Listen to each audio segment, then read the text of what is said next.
Welcome to the deep dive. Today, we're going to be tackling something I know a lot of you've been asking about, and that's the connection between the mind and the brain. Yeah, they're so mysterious. Right.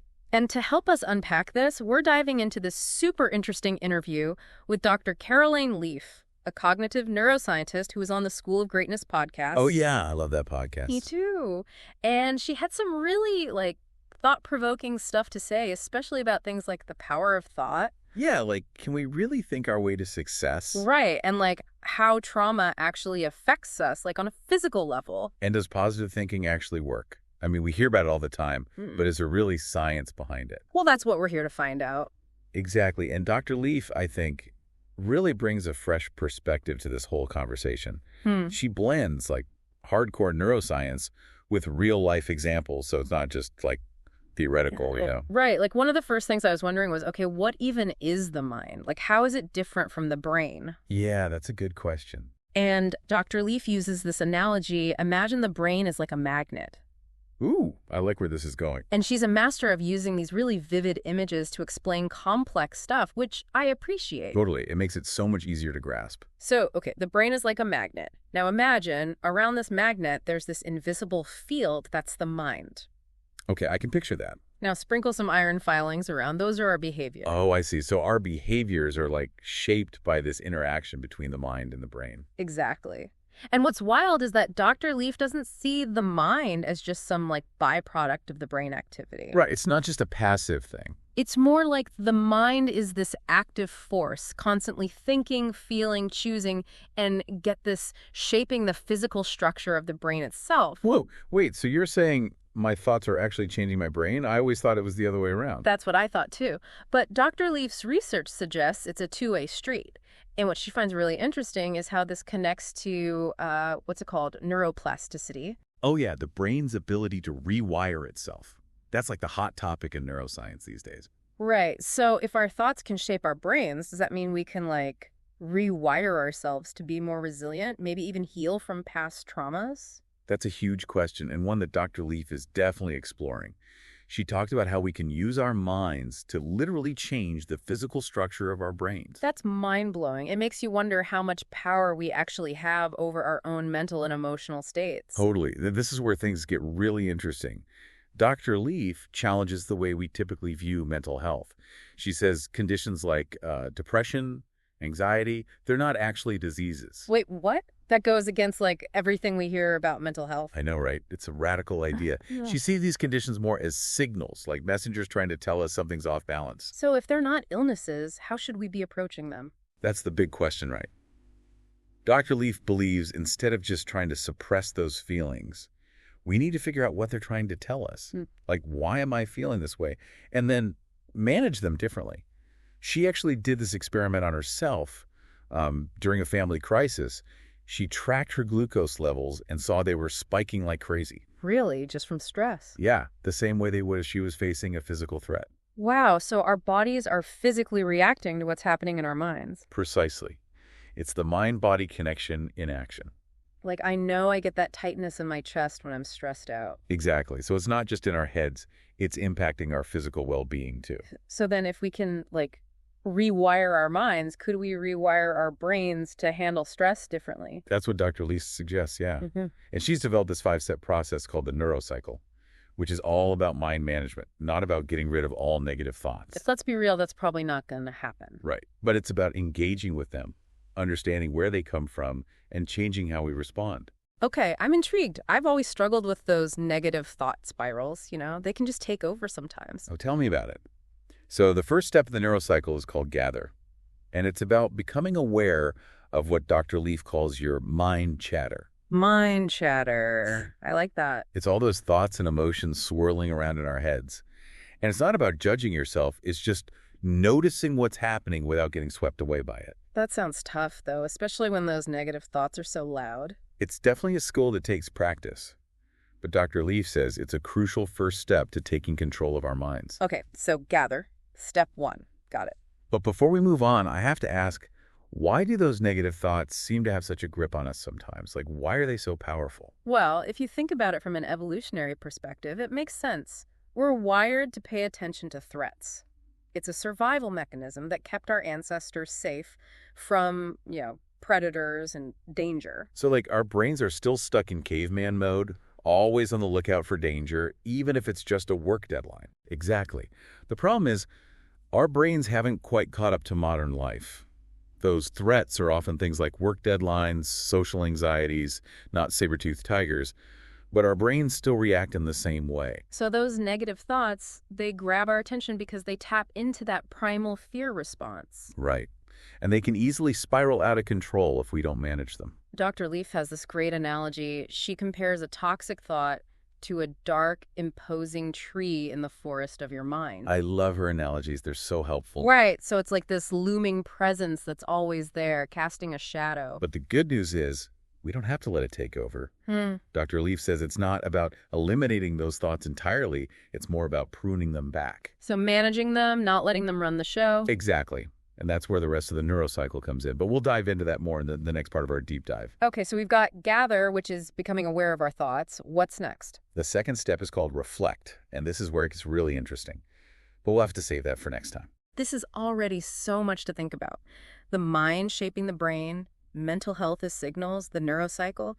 It's clear Dr. Leaf has some really revolutionary ideas. And we've only just scratched the surface. There's so much more to explore. Stay tuned for the next part of our deep dive, where we'll unpack the rest of the neurocycle and dive deeper into some of Dr. Leaf's most fascinating insights.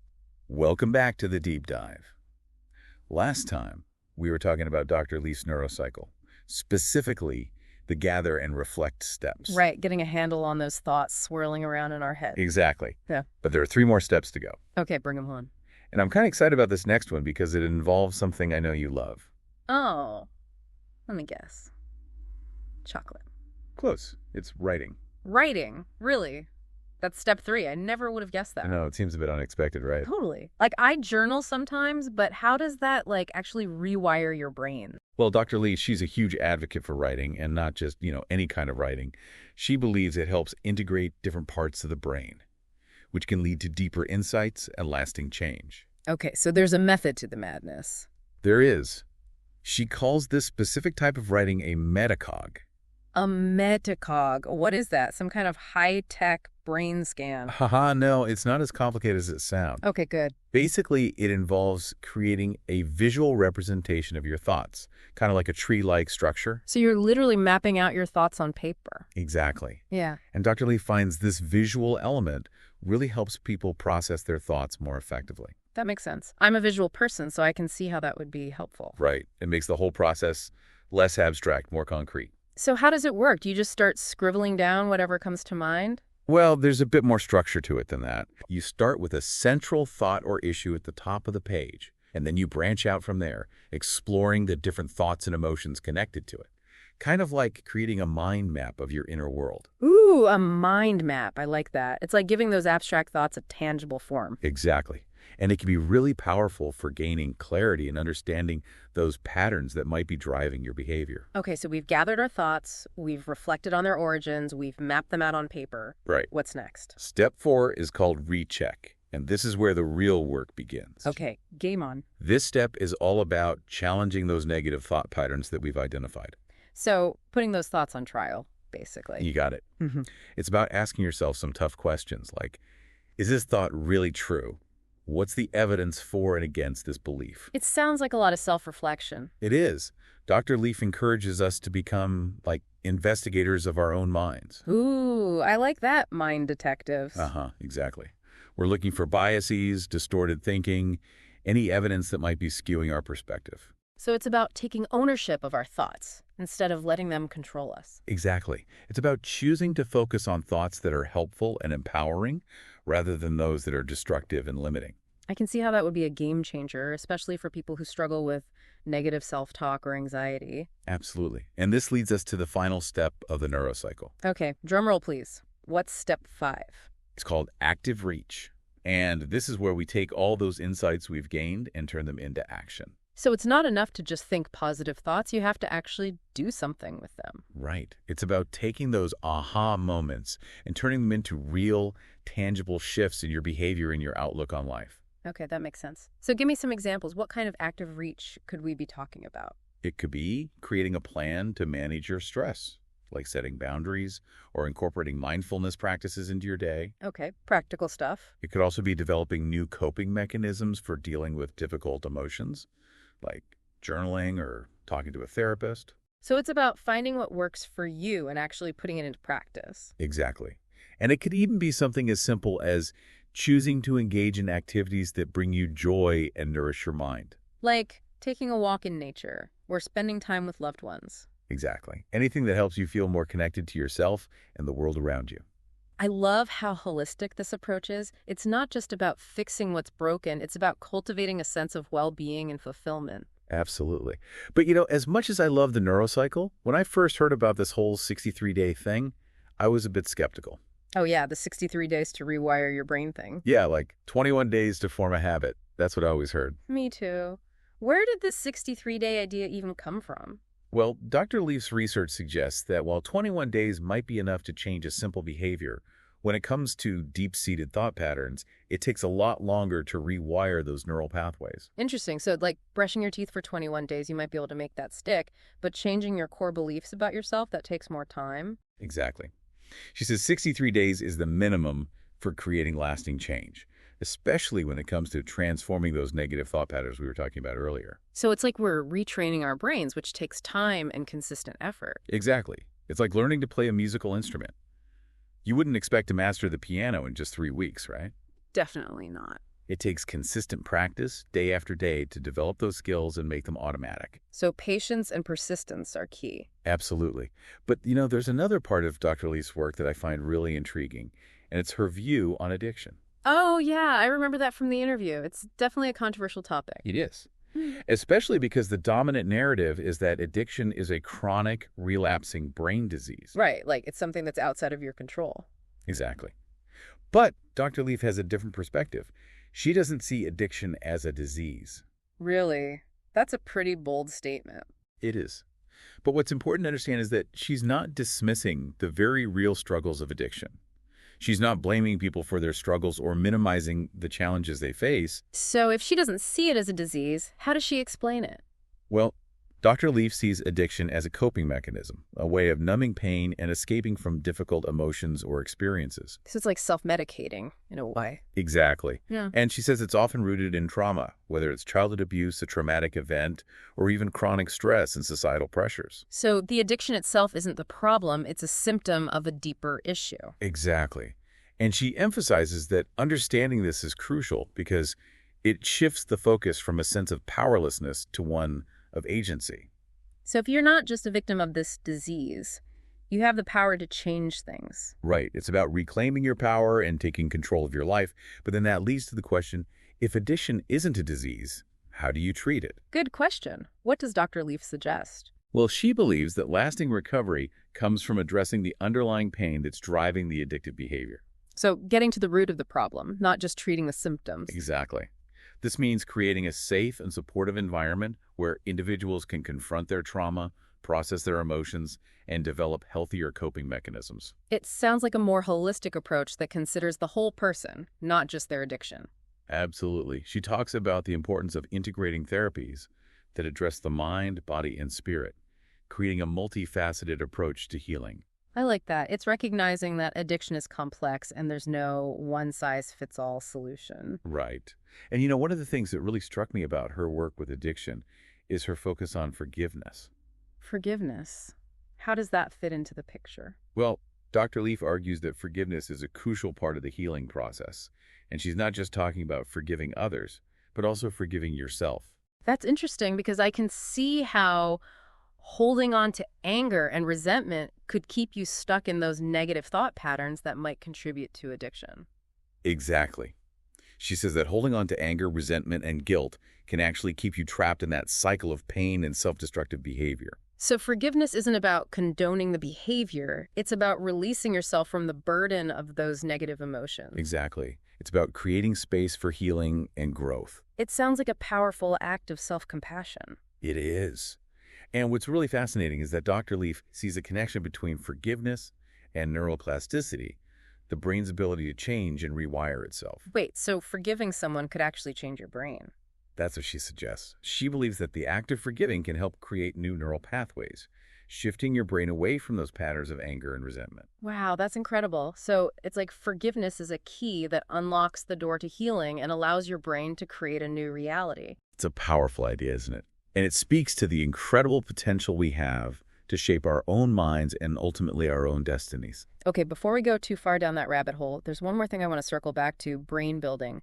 I'm still not quite clear on what that is or why it's so important. It's fascinating stuff. Dr. Leaf says we actually wake up every day with millions of fresh brain cells. Wait, new brain cells? I thought we were born with all the brain cells we'd ever have. That's what I thought too.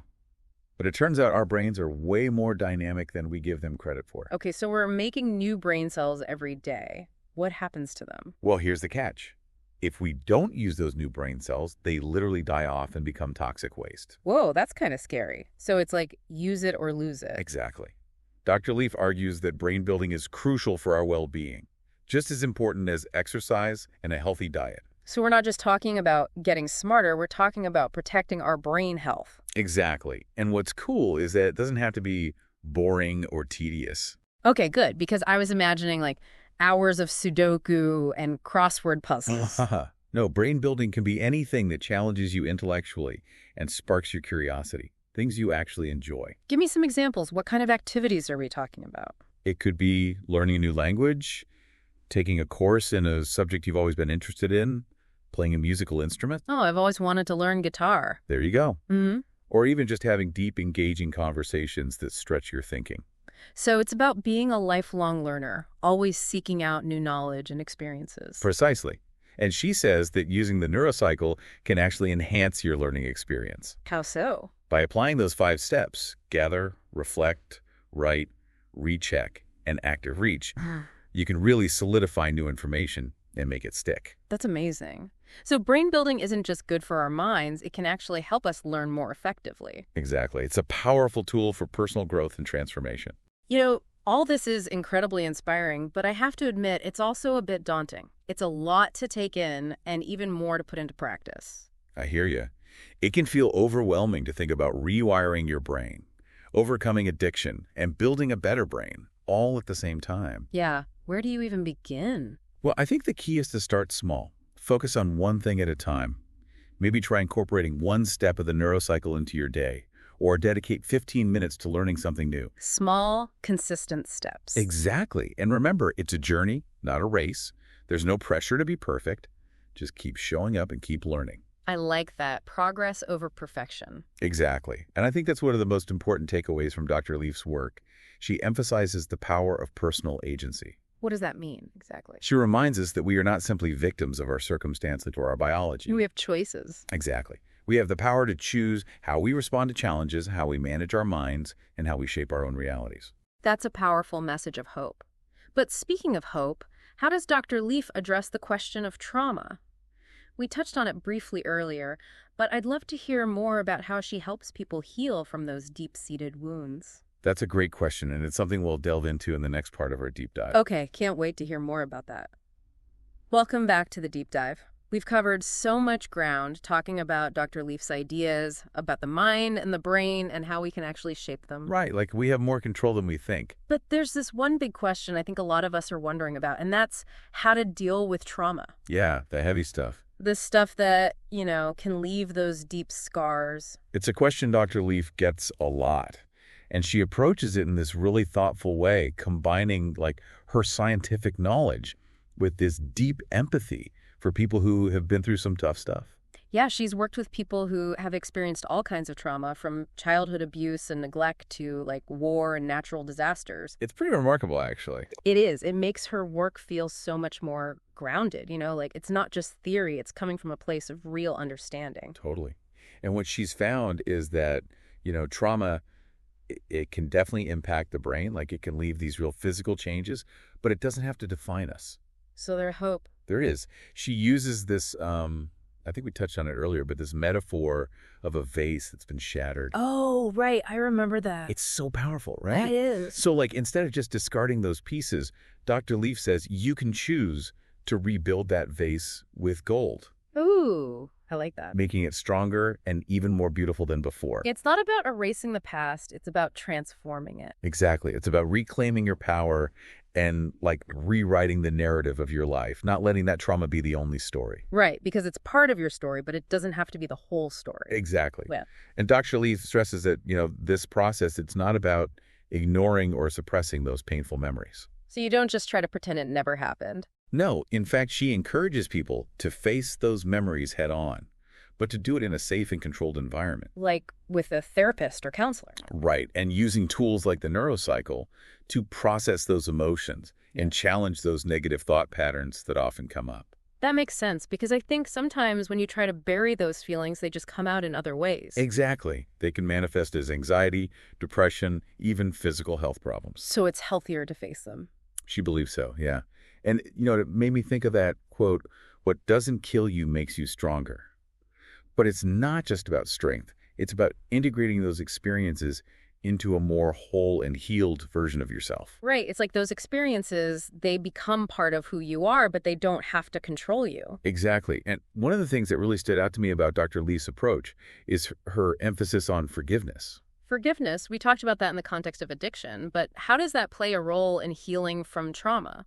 Well, she believes that holding on to anger and resentment, it can actually keep you trapped in a cycle of pain. I can see that. And she emphasizes that, forgiveness, it's not about condoning what happened or letting the person off the hook. Right. It's not about saying what they did was okay. No, it's about freeing yourself from the burden of those negative emotions. So it's an act of self-care. Exactly. It's like you're choosing to release yourself from the prison of those painful memories. Wow. That's a powerful image. It is, right. And it's about reclaiming your power and choosing to focus on healing and growth rather than dwelling on the past. Because you can't change the past, but you can change how you respond to it. Right.